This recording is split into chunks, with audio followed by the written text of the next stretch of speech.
Hello, everybody. very, very nice to see everybody so pumped in the chat. Uh, I hope I'm audible. I should be. Today we're doing something new on the channel, at least for when it comes to Netrunner. This is the first ever spoiler stream I'm doing for Netrunner, so that's very exciting for me. And thank you for to NSG for letting me spoil some cards. So they gave me 2 NBN cards and 2 Jinteki cards, which I appreciate because out of the 4 times I've played in Worlds, I brought Jinteki twice and NBN twice, so it's perfect. I mean, I did win Intercontinentals with Wayland, but you know, that's besides the point. For sure, NBN is my favorite faction, so I'm super happy to spoil that, and Jinteki is super cool as well. What you see? Oh, there's 2 layers of audio? Okay. All right. Okay, I hope the audio is fine. Yeah, so as you can see today, you don't see my face. That's because I want to leave more space for the cards that I'm going to put up on the screen. And someone's saying the art is sick. This is the art for the first card I'm showing today. I figured I'd tease the cards a little bit before I actually show them by showing the art. Apparently this art is made by a new artist whose name I'm going to butcher.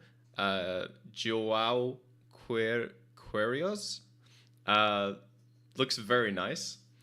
But without dragging things out too much, let's get to the actual card of today, or the first card of today, which is Adrian Says. It's a 0 to res unique upgrade in the Jinteki faction. He's a Psy clone Psy sub, and he reads, whenever the runner makes a successful run on this server, play a Psy game. If the bids differ, the runner cannot access cards other than this upgrade for the remainder of that run. If the bids match, the runner cannot access this upgrade for the remainder of that run. When your turn ends, you may move this upgrade to the root of another server. So, a few cool things about this card, and also some notes, of course. So, first of all, very reminiscent of Caprice Nisei, who also tried to keep people out of servers using Psy games, although she could do it indefinitely. But of course, the main difference here is if the bids do differ, the runner can still access Adrian and trash him so that they can get in the next time, whereas with Caprice, you were simply kept out and you had to eventually win a side game to get into the server. On the other hand, though, if the corp loses the side game, the bids match, the runner gets into the server and can access all the other cards, but they cannot access Adrian and trash him. So this...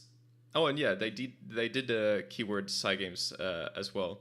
So if you fail the side game, you get to keep Adrian, which is kind of cool. So basically, if he sticks around for long enough, you're gonna get to be able to use him at least one time.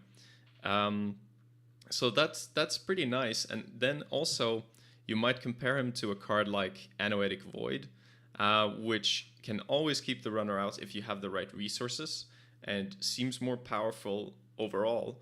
But Adrian can be moved to a different server. So you could put him in the remote when you're trying to score, and then perhaps you could pivot. Let's say they drop a Stargate on the board, suddenly R&D is much more important, and you didn't even get to use your Adrian on the remote. Then you can just move him to R&D, and bam, now R&D is more reinforced. This makes it easier to use multiple copies of Adrian as opposed to Anoetic Void, where you can really only use one copy at a time.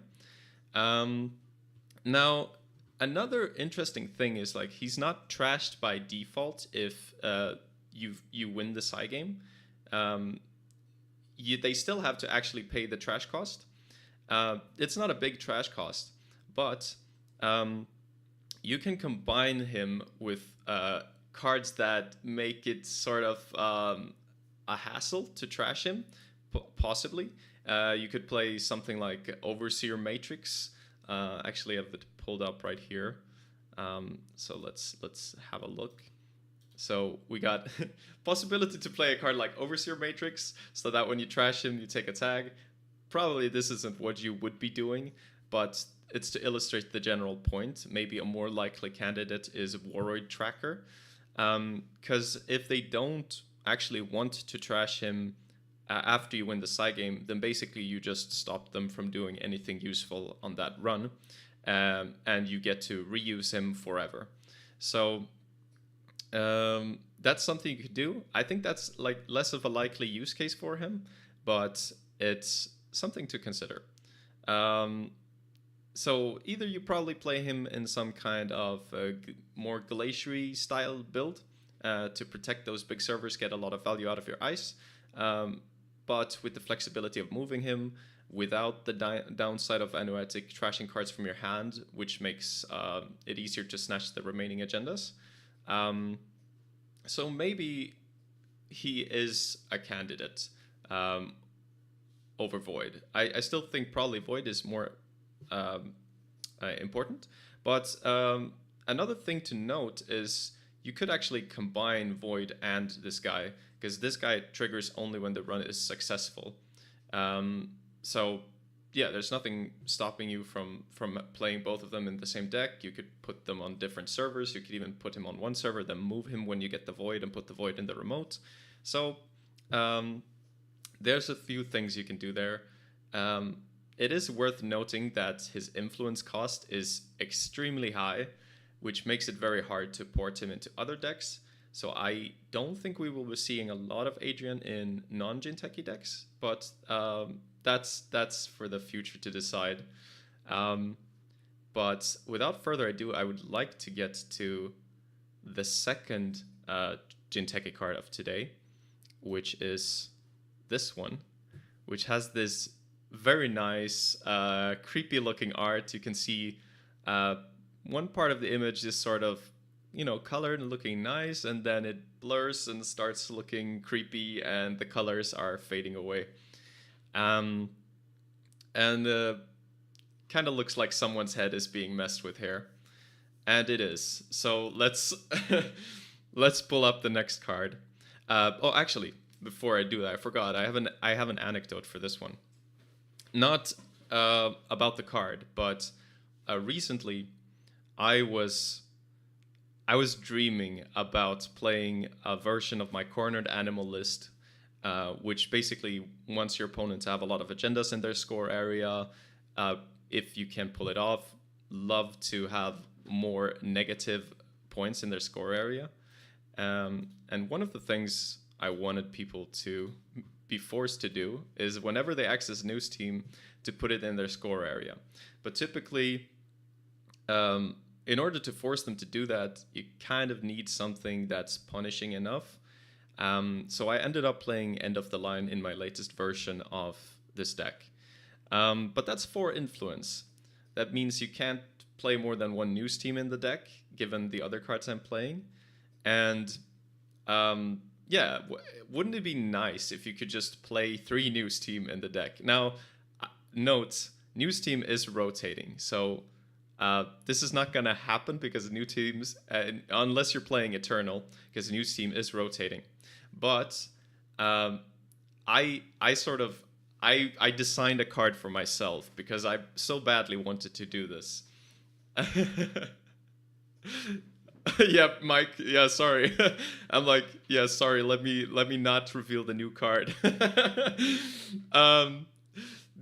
So basically, I wanted to be able to play 3 news team, but also have the runner be able to forced to take those because they're too afraid of the punishment that's coming. So I wanted an in-faction Jinteki tag punishment, and I designed a card that I called Needle, as I just pitched it in the unbanned chat, which was an operation for 0 credits. Play this only if the runner is tagged, deal 2 net damage to the runner, and that's it. So just an operation, you can deal 2 net damage to them. I figured it would be kind of threatening if you're playing a grinder deck. You can shuffle it back, so they might not want to take the tags from the news teams.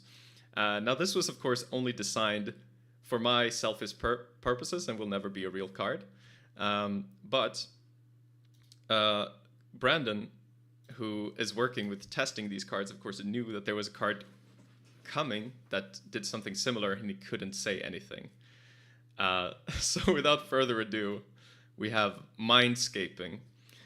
Mindscaping is a Jinteki operation for 2 credits that says resolve one of the following. The first one is gain 4 credits and draw 2 cards, and add 1 card from HQ to the top of R&D. The other one is do X net damage, and X is equal to the number of tags the runner has up to 3 damage, or is up to 3 tags, so up to 3 damage. So this is the first ever Jinteki tag punishment operation, or Jinteki tag punishment overall.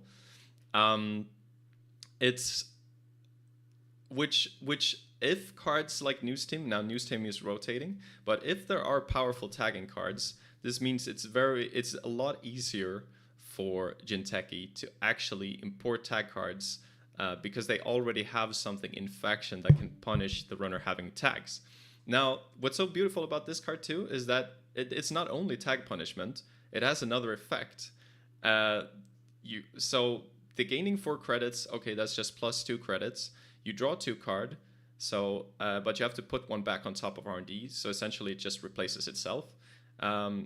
So it's basically 2 credits and a card, but you can put 1 card back on top of your deck, which may seem bad, but actually this allows you to, for example, put a snare on top of your deck when you don't want your opponent running R&D. It allows you to put maybe an agenda on the top before you pop your Spin Doctor to shuffle, and suddenly you've got rid of an agenda. So there's maybe reasons to play Mindscaping. Like that effect seems decently useful, even in cases where you don't really know if the runner will be tagged or you don't expect them to be tagged. Probably you will still only play this if both effects are relevant throughout a game, because the first one doesn't seem powerful enough that you would play it just for that ability.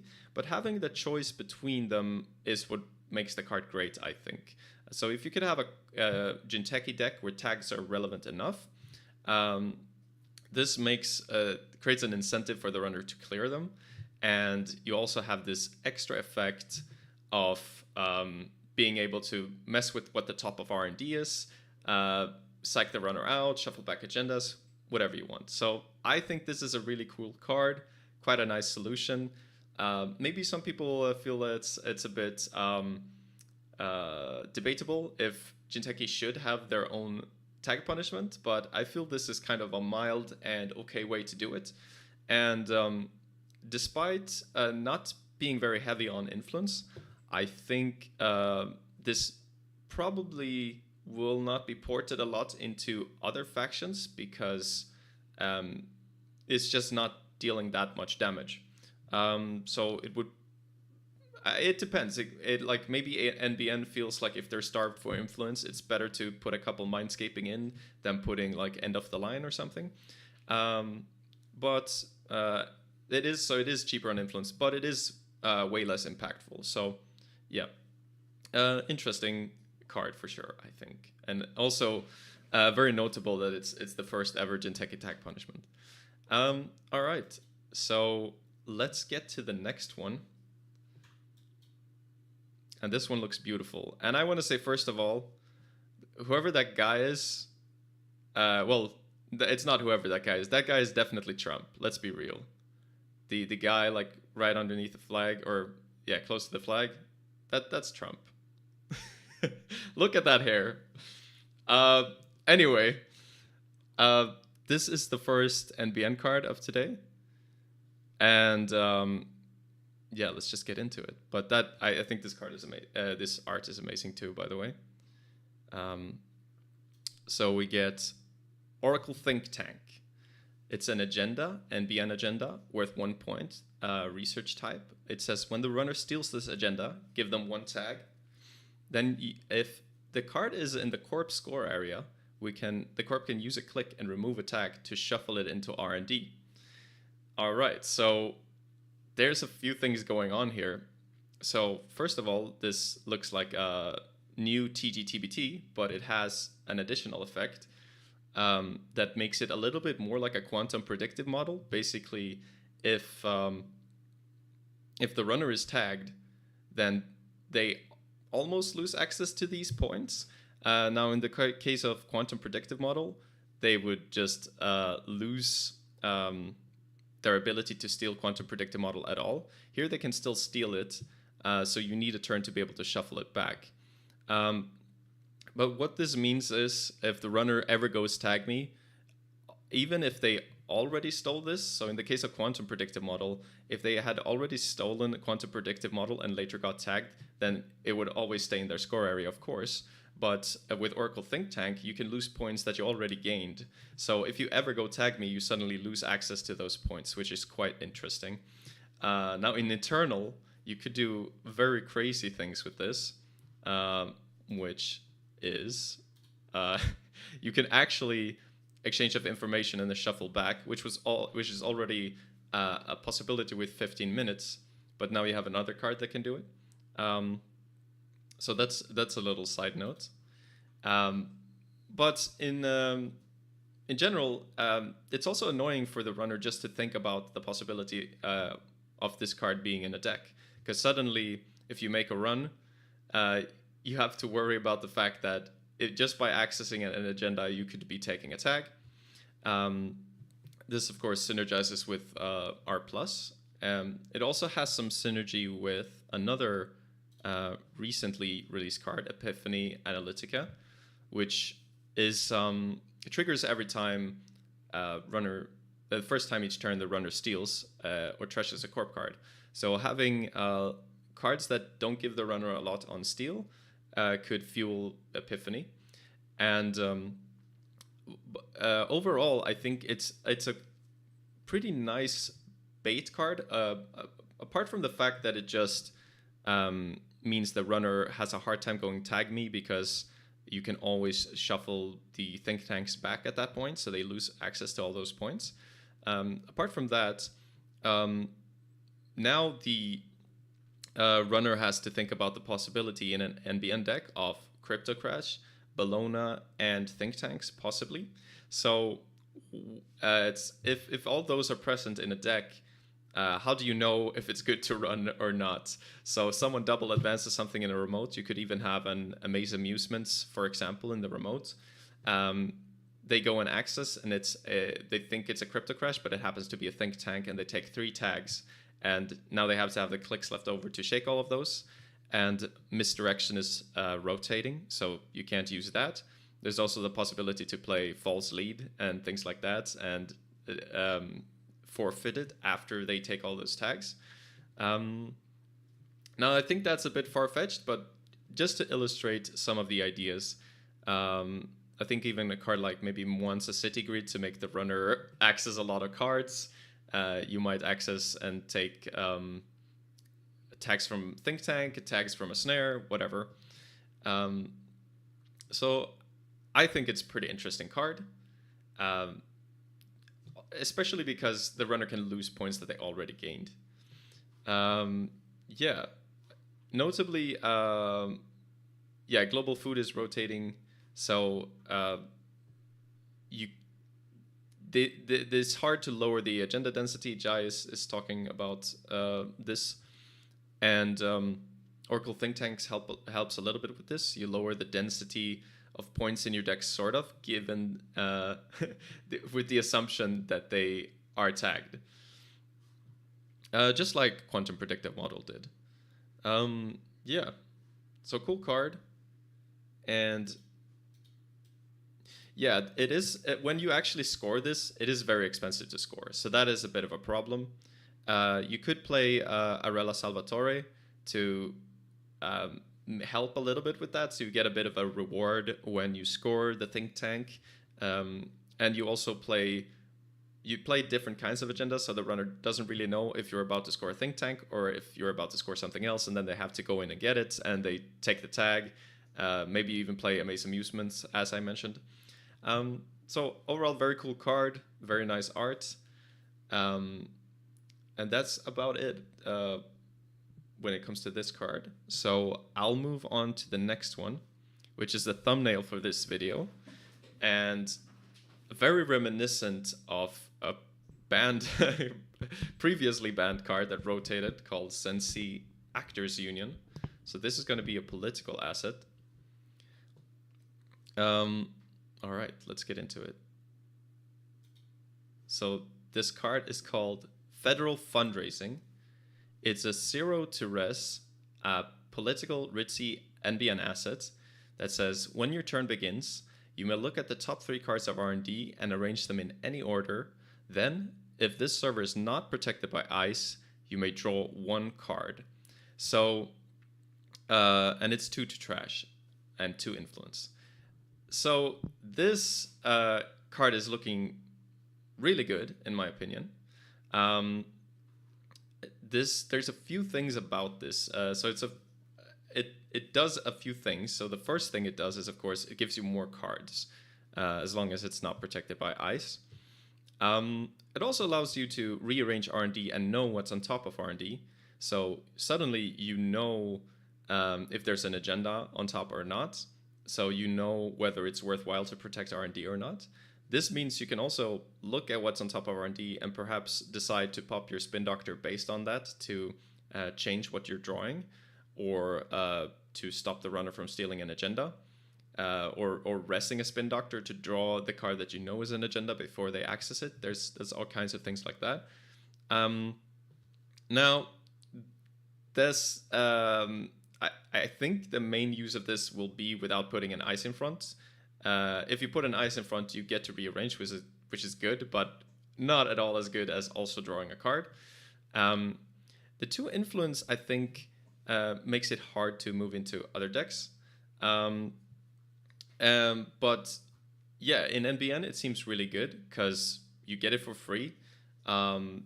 It's doing a little bit of what Daily Business Show is doing, is like controlling when you draw your agendas. It gives you more draw. And it has some synergy with the new identity. Actually, yeah, it has some synergy with balanced coverage too. I guess we can start with that. So Federal Fundraising makes you know what's on top of your deck, which means you will always guess correctly with balanced coverage if it has triggered. The only problem is if you build a deck that plays both of these, you don't want balanced coverage to rely completely on Federal Fundraising to tell you what's on top. So either maybe you need Epiphany's effect to look at the top of R&D then, or you need to just have a very high density of a certain kind of card so that balanced coverage will trigger most of the time anyway. But Federal Fundraising is good on its own. A question is if you should play balanced coverage with it or not, but that seems like a decent idea. And we can have a look at Epiphany too. So obviously Epiphany, just like controlling the message, now to a lesser degree because this is way less of an impactful ability, but this ID wants you to have things that the runner feels forced to trash, because otherwise it won't be triggering and you won't get any use out of your ID. So having a high impact asset like this, Federal Fundraising, is perfect for Epiphany. So you probably play this in Epiphany. You'd probably play this in any kind of NBN asset spam like NEH. And yeah, just a generally pretty good card. I think because there's a big lack of asset spam IDs right now, we kind of have OB, we kind of have Epiphany and Near Earth Hub. But beyond that, there's not many IDs that kind of want to spam assets. So for that reason, I think it won't be splashed outside of NBN a lot unless we see some new IDs that really incentivize this. Yeah, so let me see if there was anything else I wanted to say about that. Oh yeah, of course, there's another really cool thing you can do with this. Only works, of course, if they let it stay on the board for a long time. But this means you could perpetually keep a snare on top of your deck at all times, as long as this stays on the board, which is kind of funny in my opinion. And yeah, so you can do things like that where basically R&D is unassailable, or assuming that they don't want to run into a snare, you can make it unassailable for as long as this stays on the board. Now, of course, it is very easy to trash, and CTM is not around. The punishment of Epiphany is not at all as big, so this will probably get trashed very quickly a lot of the time, and again, that makes it harder to combine with balanced coverage, because balanced coverage will be way less reliable after the federal fundraising is trashed. So yeah, who knows? But very powerful effect. Even if it does get trashed, you didn't invest a lot in it, so you wouldn't mind a lot, and you have something that forces the runner to run, forces or incentivizes at least, and makes them interact with your board. So cool card. Also the last card of today. So that, I think that's basically what I had to say about them. I'm gonna check the chat if there are any comments. Time to slot 3x top hat. Exactly. Yeah, top hat is yeah, it is true. Top hat is rotating. That is gone. This seems pretty cracked in Epiphany. I think honestly, like, Epiphany's effect seems very low impact to me. So I think it might be even better in NEH, but that's just me. It remains to be seen how powerful Epiphany's effect actually is, but it seems like a bit of a drawback. You have to use a click to be able to use it. There's a condition to even have the ability to install the card, like they have to trash something, whereas with NEH you just get cards right away. It can never fizzle. Yeah, so very good card in NBN overall. Yeah. Is Ares rotating? I don't think Ares is rotating. Maybe I'm wrong. But yeah, Ares is still going to be legal. That's a good point. So that is a big deal.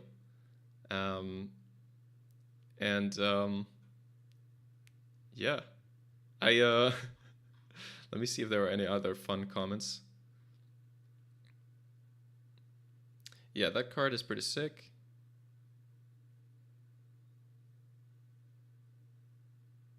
Jinteki level clearance. Yes, they did. I'm really excited about the potential to build a Jinteki deck with more tagging options. Usually it's just snare, and it was news team sometimes, but with in-faction tag punishment, you might see more porting tagging cards into NBN. Into Jinteki.